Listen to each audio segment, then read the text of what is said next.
Siap, telah mulai.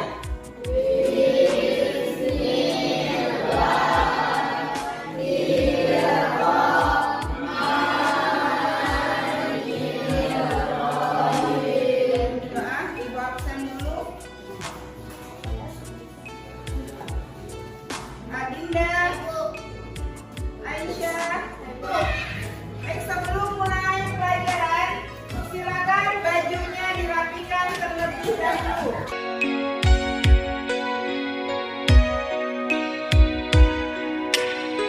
Hari ini kita akan belajar tentang sholat sunnah.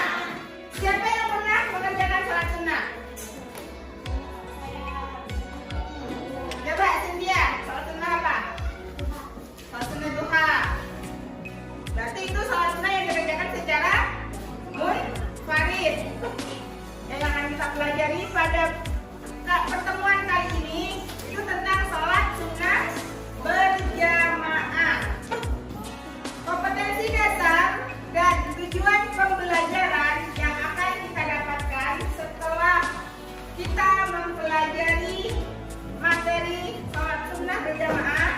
Yang pertama, siswa mampu menjelaskan makna dari macam-macam sholat sunnah berjamaah. Yang kedua, siswa mampu menyebutkan macam-macam sholat sunnah yang dikerjakan secara berjamaah. Yang ketiga, siswa mampu menjelaskan dalil nakli, ketentuan, tata cara, dan hikmah sholat sunnah berjamaah. Yang keempat, siswa mampu mempraktikkan sholat sunnah secara berjamaah. Apa itu sholat sunnah? Yang menjawab. Selanjutnya. Sholat sunnah adalah sholat yang dianjurkan kepada mukallaf untuk dilakukan sebagai sempurna ibadah sholat fardu. Yang akan kita bahas hari ini yaitu tentang sholat sunnah yang dikerjakan secara berjamaah. Nah ini macam-macam sholat sunnah berjamaah. Ada sholat Idul, sholat hari raya. Itu ada dua. Sholat hari raya Idul Fitri dan ada sholat istisqa, sholat meminta hujan. Yang ketiga ada sholat gerhana, gerhana matahari dan gerhana bulan. Gerhana matahari sholat kusuf, gerhana bulannya sholat kusuf. Nah, kalau hari raya Idul Fitri dilaksanakan pada tanggal 1 Syawal. Sedangkan sholat hari raya Idul Adha dilaksanakan pada tanggal 3 sholat istisqa. Sholat minta hujan, sholat yang dikerjakan untuk meminta hujan ketika suatu daerah itu terjadinya musim kemarau. Nah, yang terakhir sholat gerhana. Sholat gerhana itu ada dua macam, ada gerhana matahari, ada gerhana bulan.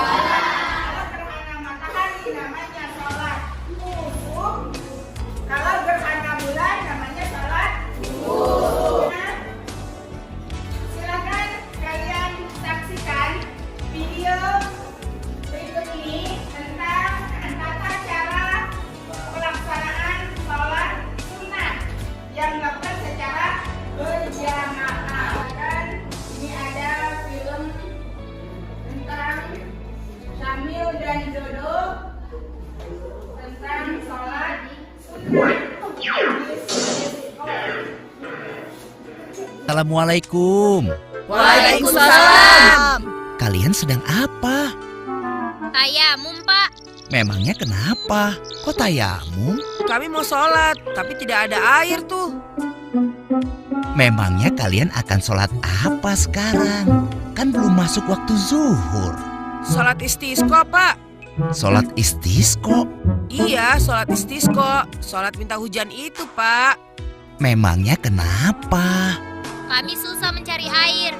Di sungai, di pancuran, sampai di musola sini juga tidak ada airnya. Oh, sholat istisqa adalah sholat memohon diturunkannya hujan. Biasanya dilakukan bila musim kemarau demikian lama dan panjang, dan air menjadi sangat sulit didapatkan. Cara melakukannya, Pak? Pertanyaan yang bagus sekali. Caranya adalah: pertama, sholat istisqa diawali dengan niat, kemudian dilaksanakan sebagaimana sholat Id. Jumlahnya 2 rakaat. Pada rakaat pertama kita takbir 7 kali. Pada rakaat kedua kita takbir sebanyak 5 kali. Kedua, setelah membaca surat Al-Fatihah, disunahkan membaca surat Al-A'la. Dan rakaat kedua membaca surat Al-Ghasyiyah. Ketiga, setelah sholat diteruskan dengan khutbah. Keempat, dipimpin imam yang menghadap kiblat sambil mengadahkan kedua tangan memohon agar Allah menurunkan hujan. Kelima, bagi laki-laki yang memakai sorban disunahkan untuk memindahkan sorbannya yang awalnya di kiri ke kanan dan yang awalnya di sebelah kanan dipindahkan ke kiri. Pelaksanaan sholat istisqa yang dilakukan di lapangan Uji Gora kantor Gubernur NTB.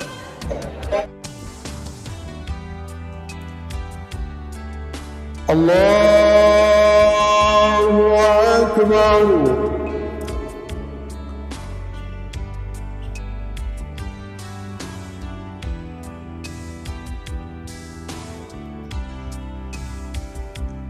Allahu Akbar.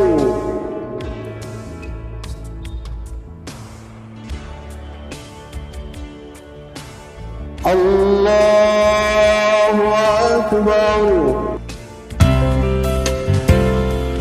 Jadi urutannya pertama takbiratul ihram, kemudian iftitah, baca Al-Fatihah, baca surat atau ayat, kemudian ruku', setelah ruku' bangkit kembali, kemudian membaca Fatihah lagi, bersedekap lagi dengan membaca Fatihah, kemudian membaca surat, baru ruku', kemudian bangkit dari ruku' langsung sujud 2 kali, itu dihitung rakaat pertama. Kemudian dilaksanakan rakaat yang kedua sebagaimana rakaat yang pertama tadi, yaitu Fatihah, surah, kemudian ruku', kemudian bangkit dari ruku', Fatihah lagi dan surat lagi, kemudian turun sujud 2 kali. Setelah itu diakhiri dengan tasyahud seperti salat biasanya, yaitu tahiyat, salawat, sampai kepada salam ke kanan dan ke kiri. Kemudian setelah sholat baru nanti imam akan melaksanakan khutbah singkat untuk memberikan peringatan kepada para